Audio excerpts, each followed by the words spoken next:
It is our pleasure to welcome our first guest. She's a game changer for the runners who have come through BYU. She's the head coach of the women's cross-country team and the associate director of track and field. She's also the reigning Big 12 co-coach of the year, and her runners delivered the Cougars' first Big 12 championship last fall. And we are thrilled to have Coach Diljeet Taylor with us on the Wise Guys. Welcome. Thank you for having me. I'm super excited to be here. I feel like we talked a lot of basketball. Yeah, but it's time. It's all the pregame show. We're pivoting from X's and O's to the heart. That's probably right. Well, into the first Big 12 champion of any sport in this new league. Yeah, we got to give it its due. That's for sure. Yeah, sorry it's taken us so long. We blame ourselves. Yes. Now, this is a secret location, but you don't live too far from this secret location. No, I'm actually just a mile up the road. Right. Yeah. But we don't tell anybody where it is for safety reasons. We just knew, hey, we know she's close by, so even in the worst of weather. People know it's in Provo and they know it's on a hill somewhere, but that's all they really know. Let's start, Coach. I like the place. How about Connor Mance and Clayton Young representing BYU at the Olympic Marathon Trials over the weekend? They finished 1-2. They're going to Paris. How cool is that? What a shout out to Ed Eyestone and what he's done with those young men and just how he's developed them over the years. You know, I've got to kind of watch their collegiate journeys and watch them both win national championships at the college level. And they've just been grinding for some years. And to have it happen, to actually have it happen on the same day, it was really inspiring for our women too to watch that. And they're friends. They train together. They finish. I mean, it was a magical moment. It was, and it says something about BYU. Really, when you have 1-2 and they're BYU grads, people have to kind of stand up and go, "What's going on at BYU?" Don't they? It's a tremendous kind of exclamation point on the success that is possible, obviously in Utah. Yeah. Right, we got a lot of those athletes were from altitude locations, but again, just what Ed Eyestone has done, and really a shout out to Jared Ward. I texted him and just said, "Hey, you paved the way for these boys. Right. Like those guys saw you do it, and it kind of showed that it's possible." And so, just really proud of those guys. There's a chance there will be some other Cougars in Paris. We hope so. Right? And on the women's side, I think we were talking about Courtney Wayman. Does she got a shot? Yeah, she's made the last 2 world teams. Yeah. And so we're really hoping that she books one of those tickets to Paris as well. And Ashley Hatch might make the soccer group, which we would hope. And Jimmer, we know Jimmer's going, and he said he's going to walk next to the runners in the opening ceremonies. That'd be kind of cool. Jimmer's going to be on 3-on-3 team there. Imagine that. It seems like we're in a period of excellence with runners, especially distance runners at BYU on both the men's and the women's side. We feel like way back there was, and Ed and I talk about this once in a while, kind of a Camelot time at BYU when all the sports were firing, and you had Ed running at the time, and you had Doug Padilla going, and Henry Marsh was not too far removed from that, and just so many great runners coming through. Now we've got this happening on the men's and the women's side. What's going on? Why this great rise for BYU on both sides, on the men's and the women's? Well, running is kind of a labor of love, right? And when you have super motivated athletes that you can get into a program and the structure is set up to be successful, you're just going to see a ton of good things happen, and success breeds success. And so the magic that we're all experiencing right now is the women who were here 6 years ago, 7 years ago, 8 years ago when I first showed up, that got that first top 10 NCAA finish that hadn't been done in over a decade at BYU, at least on the women's side.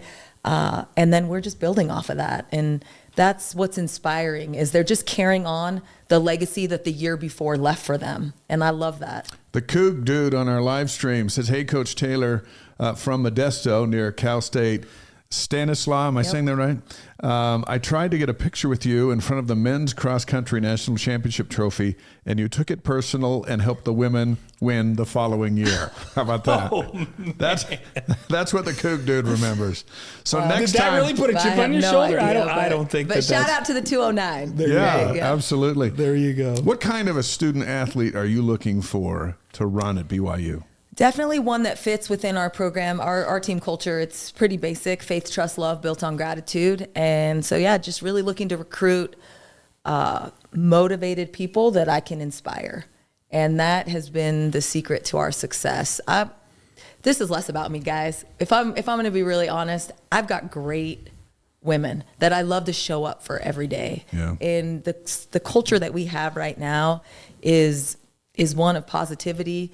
and they're building each other up, and we're learning life lessons along the way. It hasn't been a perfect season. We were undefeated, in the fall, win that first Big 12 championship, and then we kind of fell on our feet, our face actually at NCAAs, and we've learned a lot and grown. And then we just have one of the most amazing weekends in Boston for indoor track. So the thing about this sport is the trajectory is it's a roller coaster, and I'm excited to be on the ride with them. We talked to Ed a little bit about what makes a great distance runner, but maybe this is a great runner. He says they have this ability, and he talked about Jared Ward, he talked about Connor Mance, to kind of take it in their training right to the edge, right to where they're almost like taking it too far, and then just back off a tiny bit. Yes. How do you find athletes that understand how to do that? And then how do you train them to be able to do that? Because it just seems like it's not an easy thing to do, to know where that is and then know when to back off and how hard to push. Yeah, they naturally at this level want to ride the fence. That's what we call it, right? Just get as close as possible as you can before you redline. I'm naturally holding them back all the time. That's a job of a coach at this level. When you have this type of elite talent, you kind of have to develop this system for them and then hold them back. And if you can do that, and they're so disciplined, these women come in with these high aspirations, and that's kind of the characteristic of a long distance runner. Listen, if you look at any program and you've got distance athletes at any cross country program, they're so disciplined. They will do exactly what you tell them. If you say run 45 miles a week, they will run 45 miles a week. Not 44 and a half, not 44 and 3/4, but 45.0, not 46. And so when you just get people to buy into your system and keep them healthy, build up consistency over a period of time, they're going to eventually start seeing some good things happen. Les says, Coach Taylor's at the meet encouragements are very inspiring. Run for her has so many meanings, and her presence is one of them. I love that. Yeah. The run for her is kind of become our why for our program. Where did you come up with that? We were trying to identify what is going to be our why. Let's figure out what that is. And I always remind them of that little girl that fell in love with the sport. And so we kind of became the BYU Run for Her. And that her is the little girl that fell in love with the sport, the 10-year-old that was just dreaming to be in the place she is right now. And when you can line up for that girl, you're able to go through some hard things for that girl. It can be the teammate. People used to think it was the coach. Like, oh, BYU Run for Her because you're a female coach. I'm like, no. It's actually more about this younger version of these women. And when you go through, we call it the dark place. Every race has a dark place. And when they get to that dark place and you just picture that 10, 12, 14-year-old girl that was dreaming of what she's about to accomplish, it's easier to stay in the dark for her. It's interesting that Connor had talked about his run, that he wanted to quit at certain moments in that run the other day, and then he started picking miles that he chose who he was running for. Yeah. And use that as his motivation. Well, in his last, I was waiting for him to mention his wife. He was listing all these people, and then he said, okay, the last mile was for my wife. So I was really grateful that he remembered to acknowledge Kylie. But yeah, I think you have to have a strong purpose for why you do this. And for our women, it's really just, we talked about the labor of love. This is a sport of heart, and passion is a big motivator. It seems to me, too, that your group is really connected to the fans, especially the young people out there. Is that a product of this as well, where they're connecting to their former selves, they're remembering where they were when they come off of the track and they're done? As we've watched them, they seem to be really connected to young people and to be inspiring to those young people. Is that part of the program? Yeah, our purpose is to definitely inspire the next generation of young girls. And I want to make an impact on young girls in sport and women in sport and be an example, be a program that is serving as an example. But there's things my women do that I don't necessarily tell them to do. They take their racing bibs off during cross-country season, and I see them finding young girls. Now, when I first got to BYU and we'd have all these fans that came out, I thought they were family members of my athletes. I was like, oh, what family are you? Who's your athlete? Or like, no, we just knew you guys were coming to Madison, Wisconsin, and so we're just fans. That's BYU, and right? I love that, right? Cougar Nation is best fans in the world. And so my women would take it off their bibs, they sign them, and they give them to these 8-year-old girls that are just there to cheer them on. That 8-year-old girl is going to remember that. Right. And that's inspiration. That provides inspiration. So it's a staple of our program to make sure we're inspiring the next generation. BYU women's cross country head coach Diljeet Taylor's on the Wise Guys tonight, live on YouTube, Facebook, Twitch, and ysguys.com. She coached the Cougar women's cross country team to 6 top 10 finishes at the NCAA championships, including the national title in 2020 and 2021. How do you get runners who are already fast to run faster? Our sport is you run the miles and eventually those come back to you. Again, it's just consistency over a long period of time, staying healthy, and then just providing that source of motivation for them. I hope that when they're standing on the starting line, my goal is always to put women on the starting line that believe in themselves. Yeah. And eventually the ceiling just is removed into what they can do. You've been here since, 2016 is when you came. And during when Kalani came, you came in with Kalani. Right? You and Kalani. Yeah. Package deal. Same class. They came in the same class, the same recruiting class. And you've obviously had opportunities that we hear about behind the scenes to leave and to go to programs that maybe would pay more or a little more prestigious. I don't know if it gets any more prestigious than BYU anymore because of what you've done. What are you still doing here? Why are you still here? Why stay? Yeah, I get asked this question often. Sometimes I take offense to it, but I think if you could take a look inside our program and the impact and relationships that I get to create with these women and the empowerment, there's not another place I could have the same sort of impact. I believe that, and I'm at the right place, right women, led by the right leadership. Let's dive into a couple of stories. Tell us a couple of stories that you've had experiences with a particular runner or a particular squad that you've just felt the magic of everything you've just described. Well, I mean, I have to mention the 2019 year, because it was before we really ever did anything, right? We had I think a 7th place finish before that. And those women were still in the program. They were maturing, getting to being upperclassmen, demonstrating great leadership. And that season was so magical because we don't win in 2020 without the runners that lined up on 2019 believing they could win. Yeah. And what I experienced as part of that group was just, it didn't even matter. Like, we lose by 6 points. In cross country, that's almost a tie. It's right. 2 seconds. But we won. Like, we showed people we could do it. You belong. Yeah, and those women, what it did for them and the switch it turned in their hearts, it was worth it. And because of them, the next year we come back and then COVID shuts us down. We're like at the top of the NCAA and everything. And, we kind of implemented this win the weight. We don't know when we're going to compete again, but let's win the weight. And yeah, we come back in March because they delayed they postponed the championships, and we win. And it wasn't just a by 6 points type of win. It was a dominating win.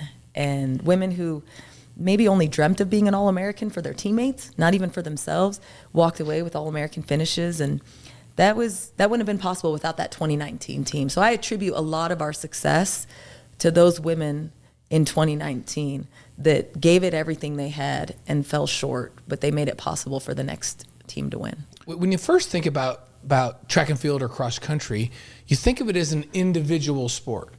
But to win a national championship, it's the ultimate team sport. And because you have to have depth at a very high level.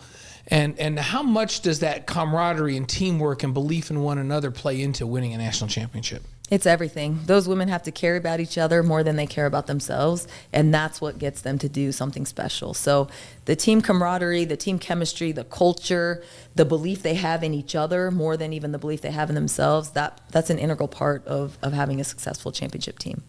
Mark checking in from Raleigh, North Carolina. Love the Wise Guys. Also an added bonus that we watch for FHE on Mondays now. Gotta love it. Good to have you with us. Also adding a salute to you. You got a lot of sayings, and as we've read about you leading up to this interview, where do you come up with these catchphrases? They just come to me. I mean, this is fun is kind of the most recent one, which I just remind them all the time. And so sometimes we're at track meets and I'll have coaches from other programs yelling my isms back to me. Another one I say is perfect perfect.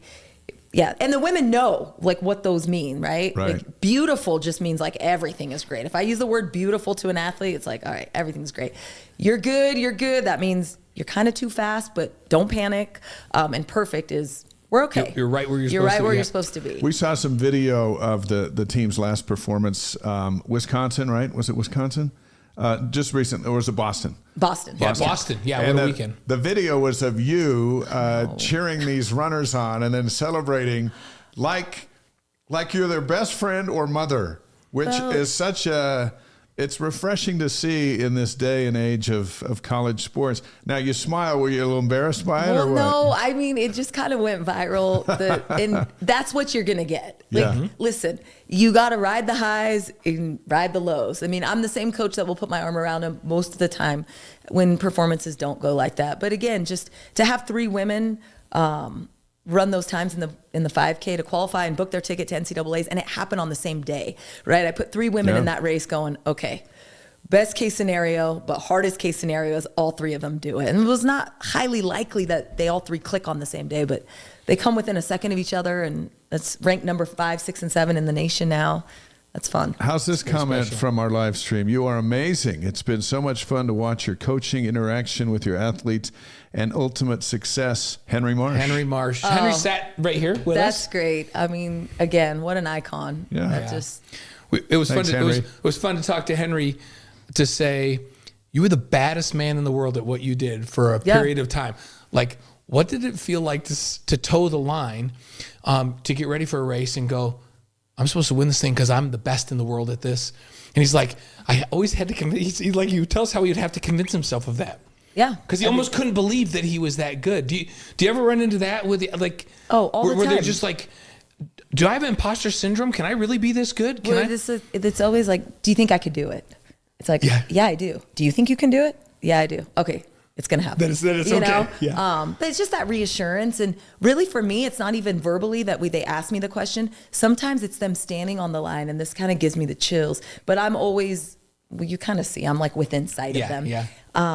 And it's that eye contact, right? Like a minute before the gun's gonna go off, where we just make eye contact, and there's a slight nod, and it gives me chills because I know, like, they're like, I'm ready. And you're like, you're got ready. this. Yeah. You got this. It's Now, powerful. Your husband, Ira, played basketball at Stanislaus. We are big basketball fans. We're a basketball family. Were you, while he was playing, were you also giving him these one-liner? No. I just cheered for the team. There was no like, shoot for him. No, I actually stuff? was like, you're kind of mean to the refs. Like, can you be a little bit nicer? Don't ride them so hard.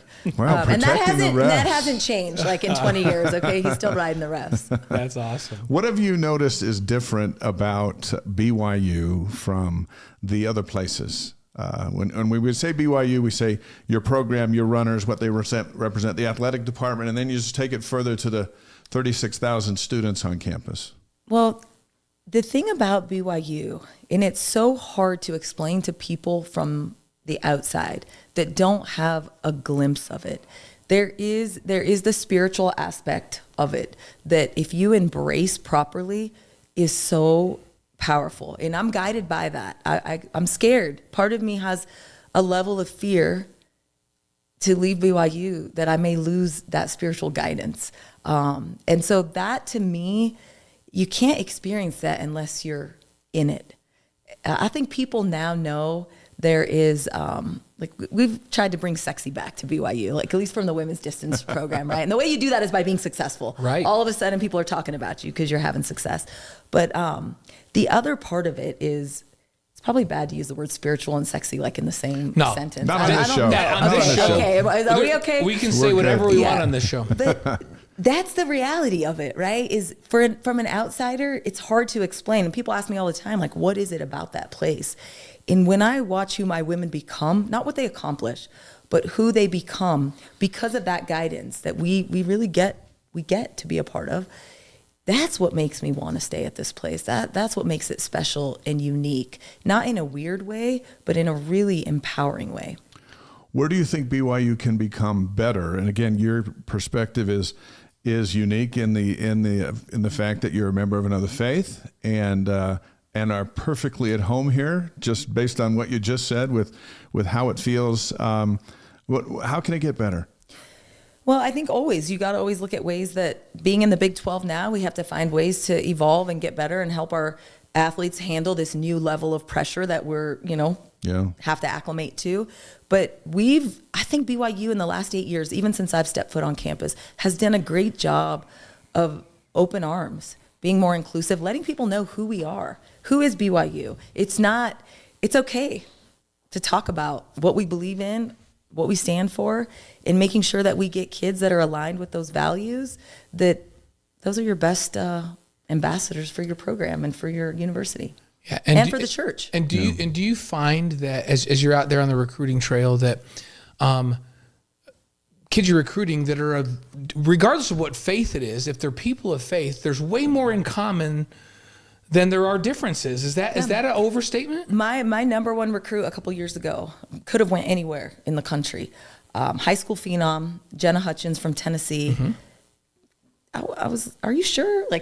You're going to come to BYU? She's a fit. And people can't believe that she belongs to another faith when they meet her because she aligns with this place. And so, the overarching, just having faith, this place can be a fit. We should celebrate that. We saw that with Keaton Slovis. Yeah. We're going to see it with Gary Bohannon, who'll be on a little bit later on. They're drawn to BYU because of BYU, not kept away from BYU because of BYU. And that's, that hasn't always been the case. Well, and the way you do better is you just share more of who we are and what we're doing here and how we're doing it and embrace the why of what this place is about. And I think as we move into the Big 12, we're going to get more attention just because of the landscape of a P5 conference, but then continuing to be proud of what we represent. You and your husband Ira have 2 kids. You've got them represented on the new necklace. Nice. How about that? It's a little blingy, but I'm kind of blingy sometimes. I like this. Yeah. Okay. So, but the kids are there on Warren for everybody to see. So you've got this family. The runners feel like they're part of a family. So you've got to spend time, because I know it's very important that family is really, really important to you. Your family at home, where you've got to raise these kids, and you and I spend a lot of time making sure you're doing that right. How do you balance this time with this whole group of runners that also want to be like family? It's all one family. I mean, for example, on Friday, my son is a freshman at Timpview High School right here up the street, and he's playing, JV, started sophomore, and after practice, I have no idea, but one by one, every single one of my women walks into that gym with signs to cheer Taj on in his basketball game. Wow. That's family. Yeah. And they're reciprocating it, and they understand that me going to these meets and being gone for days at a time and recruiting weekends, there's a sacrifice that comes with that. And there's no balance. When I was looking for that, I could never find it, and I always felt like I was failing. But there's just moments where you focus on this thing, and you can be really good at this, but it's a sacrifice always. What I love about my boys, all 3 of them, is they're big fans of this woman, and I'm making them proud. I mean, my 12-year-old is bawling in tears when I walk in the door after cross country nationals.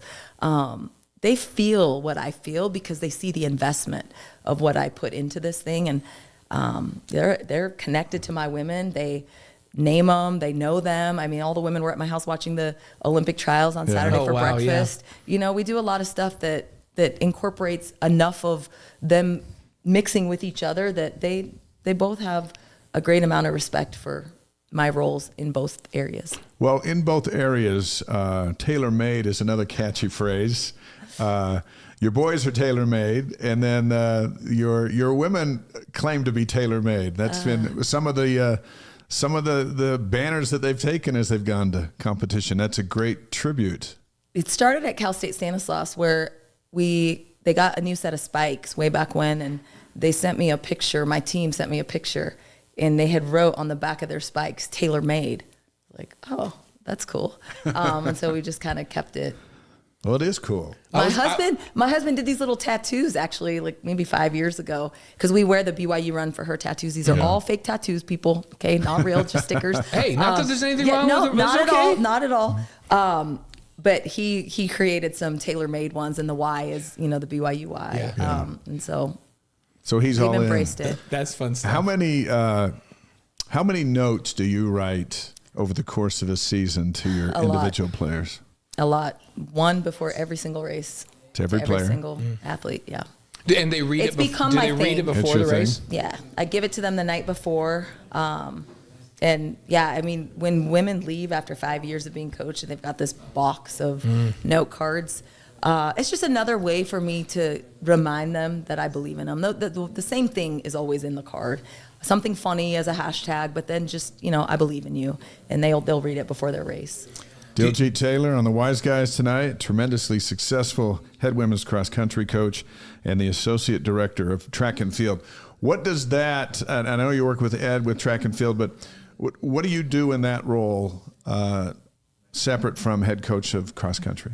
Well, so our program is a little bit different than other sports in that we go from really August all the way until USA Championships, which is sometimes late June. Yeah. So really year round. And we're transitioned now to indoor season. And it takes a lot of people in leadership positions when you have a team of over 100 to just make decisions and provide extra leadership. Ed's the director. But I think collectively, with all of the coaches on staff, we try to figure out what's best for the entirety of the team, not just the distance athletes, but also that's why you see us competing at a bunch of different competitions because we try to do what's best for the event group. And yeah, just hoping to provide good inspiration and leadership and mentorship for whoever needs it. And I'm a big fan of all BYU sports. It feels like as I watch you, and Ed's a very good friend. Seems like we've just followed each other around. We were in school together. He was running and I was off doing things, and then we moved to Davis County. He was coaching at Weber. We lived around the corner from each other. He would make me mad. You're from Ogden as well? So no, my wife is from Bonneville High School though. Same high school. Okay, as Ed. So, but I would leave to run. I'd be a block away from the house. He'd be coming up the hill back from like 13 miles. He was still in great shape back in those days. And he'd always say, Blaine, how far have you run? You look like you've run like 10 miles. I'd say, Ed, I just left the house. Like, why are you humiliating me like this? I'd say, how far have you been? Well, I ran up here and I went on Riverdale Road. He's not normal. No, he's not a normal. Doug Padilla and those guys say Ed's like a machine. He just is the biggest grinder in the history of the sport. But I listen and I watch what you and he have to do to keep this program going really 11 months out of the year. There's no time off. Do you get time to sharpen the saw? Do you get to run at all yourself? Yeah. December is a good kind of just like, let me just rest a little bit, rest and recover. And I'm running a lot right now. I think I've just made it a priority. And when you don't run a lot and you try to run at altitude, it's not really going to be good for you. It's not fun. But yeah, Ed still runs. Like trots. He'll say he trots, right? But yeah, we try to get out and be active and just it keeps your mind fresh too. Where were you when you got the text that your program was in the Big 12? You remember?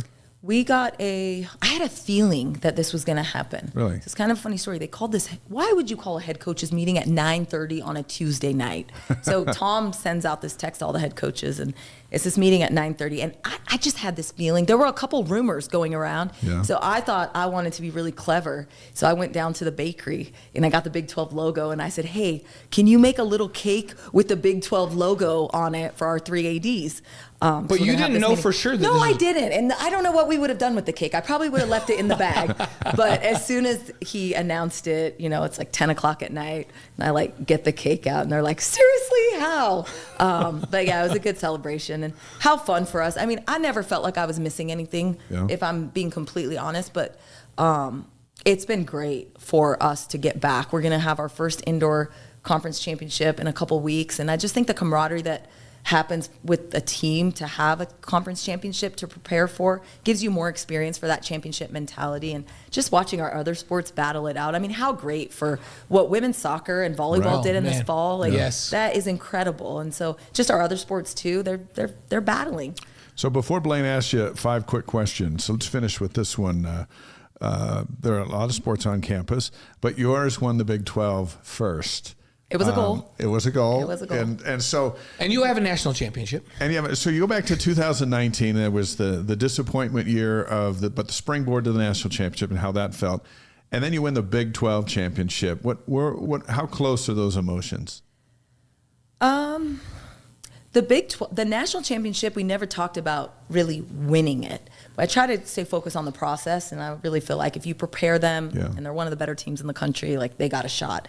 But with the Big 12, the night before, and I don't do this often, but the night before I was like, guys, my thing is first year in, get the win.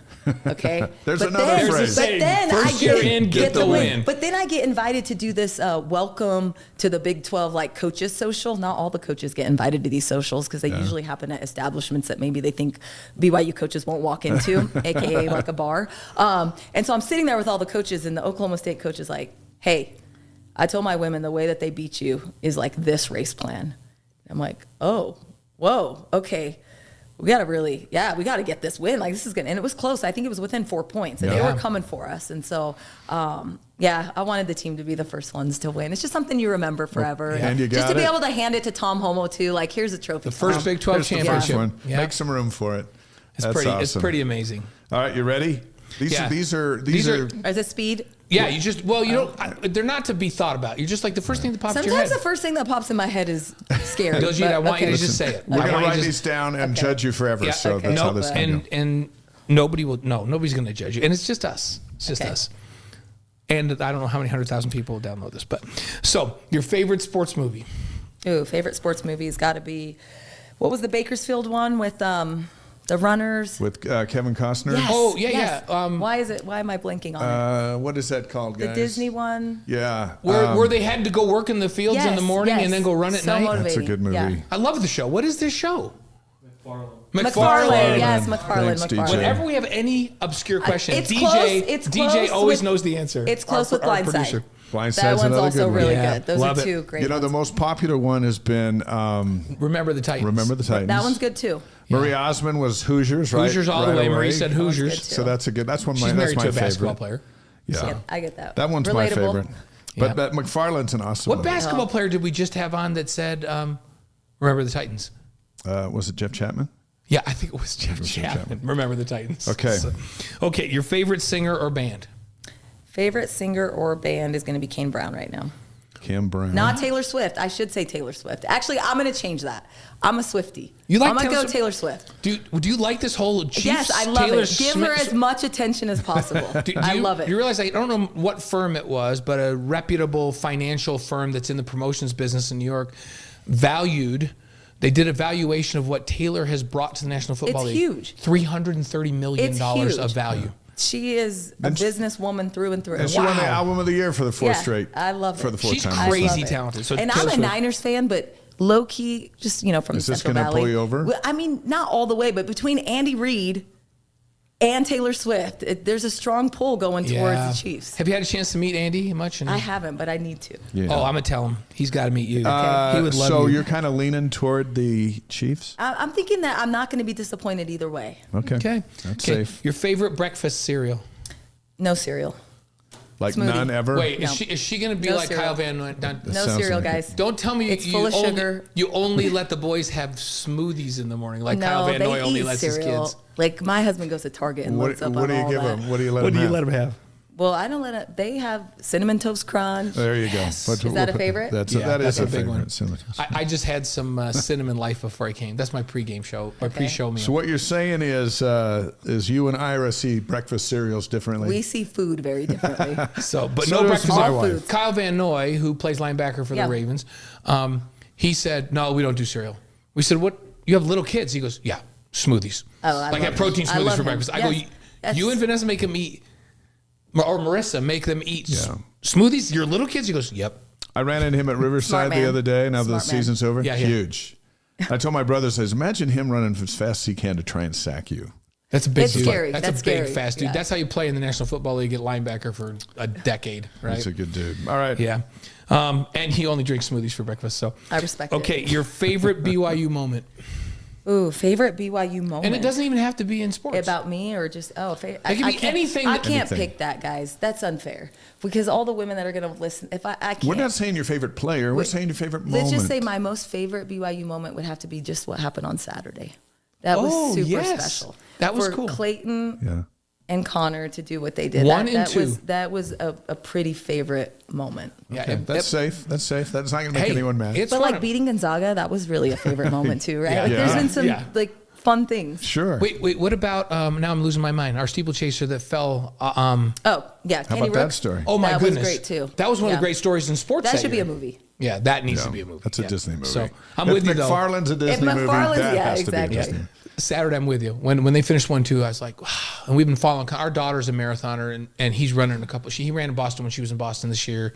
Did he run New York? I think he skipped New York this year when she ran in New York. But we just They were followed him. fantastic. Yeah, it's They were amazing. fantastic. So cool. That's a cool one. All right.